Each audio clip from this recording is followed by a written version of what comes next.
There are just a ton of characters in the Star Ocean 2 remake, y'all, and each of them has their own strengths, weaknesses, and unique personalities. So here, I want to go ahead and give you a full, comprehensive recruitment guide on how to make the most out of this game and really be able to plan out your team.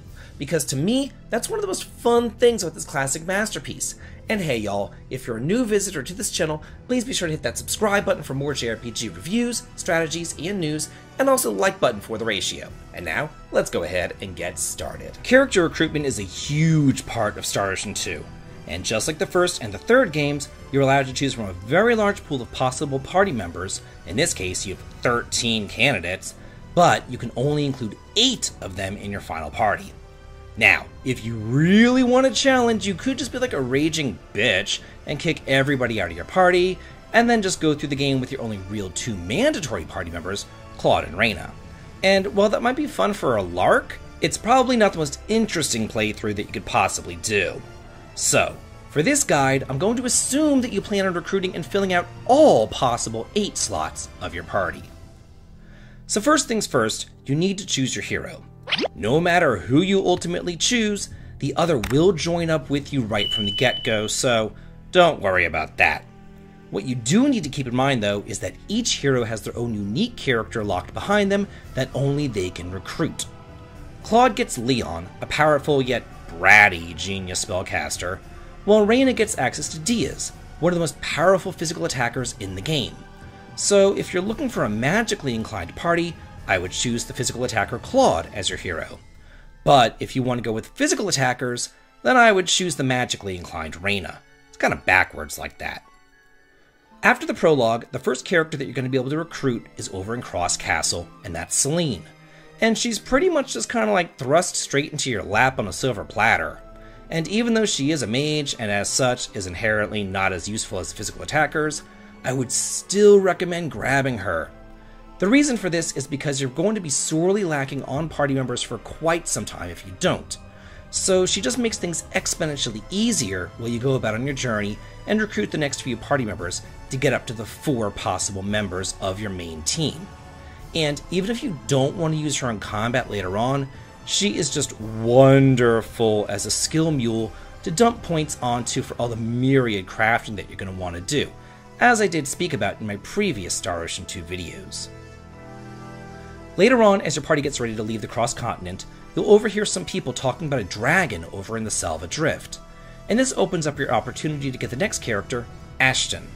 He's really cool, a unique character, and a great close physical fighter.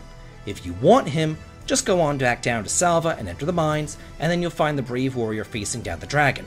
Or, turning his back to the dragon, cause he ain't all that smart. Team up with him here and he'll be forever grateful and he'll join up with your party. Do keep in mind though, that if you do choose to get him, you'll be locked out of both Opera and Ernest later on in the game. They are mutually exclusive to one another, and Opera and Ernest are a pair. So it's up to you as to whether or not you grab him. But of the two, I would say that Opera is a little tiny bit better simply because she's more versatile, and she has the ability to heal. But ultimately, that choice is yours.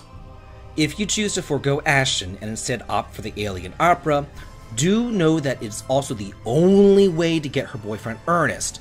Both of them are kind of convoluted and it's really easy to miss them, so pay some close attention here as I'm going to explain how to get both of them. First of all, skip Ashton. Let that bitch get eaten by the dragon. Who cares?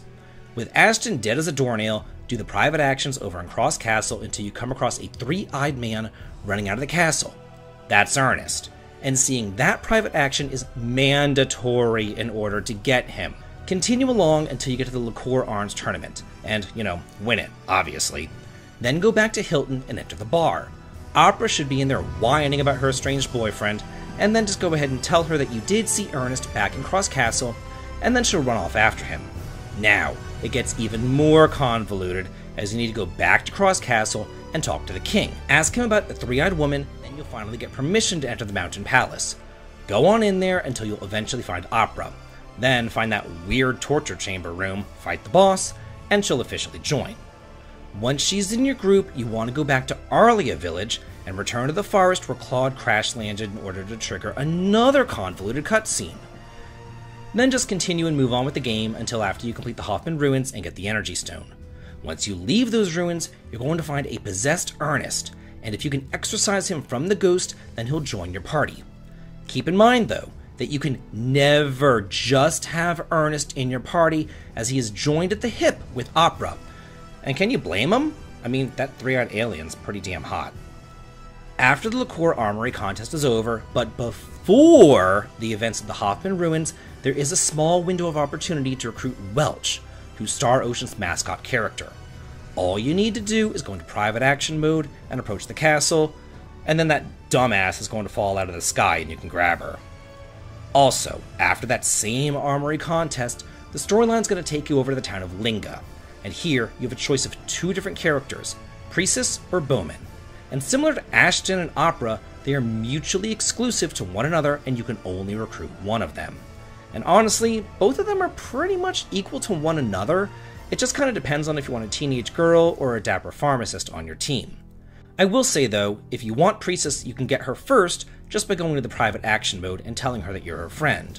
If you want Bowman though, you're going to have to wait until after getting the herb in the Lingua Sanctuary, and only if you don't have Priestess in your party, he'll offer to join up with you. At this point in the game, it's time for the 2 unique characters, Leon and Diaz, to come into play. Remember, you can only get Leon if you're playing as Claude, and Diaz only offers to join if you're playing as Reyna.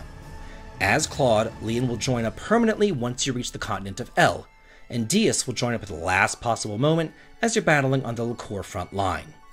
So, at this point, we have 2 more party members to go.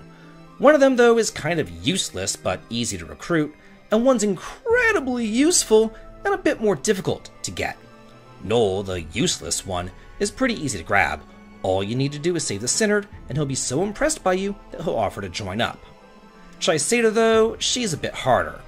When you first get to Centropolis, make sure that you meet her there. Then, whenever you're over in the Cave of the Crimson Crystals, make sure that you see the event where she trips over her dumbass and drops her identification card. Once you have that in your hands, simply head on back to Centropolis, visit her in her offices, and return the card to her. Then, that Queen of Damage will join you. So now, we've gone through all 13 characters who can possibly join up with your party. Who you actually end up choosing, though, is 100% up to you. And quite honestly, that's the fun of the game.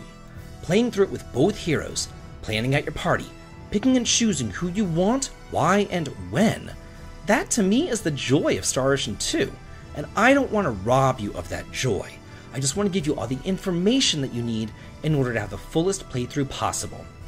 So that's it for my Star Ocean 2 Remake Character Recruitment Guide. Who are you going to choose for your final party? Let me know who your favorites are. Let's get a discussion going on here and let's all talk and chat about it because I'm always in the comments too. And if you like what I do here on the channel, please head on over to the Patreon to sign up for early access to my videos and behind the scenes photographs. The link to it is over in the video description. And as always, please like, comment, and subscribe, and have a good day.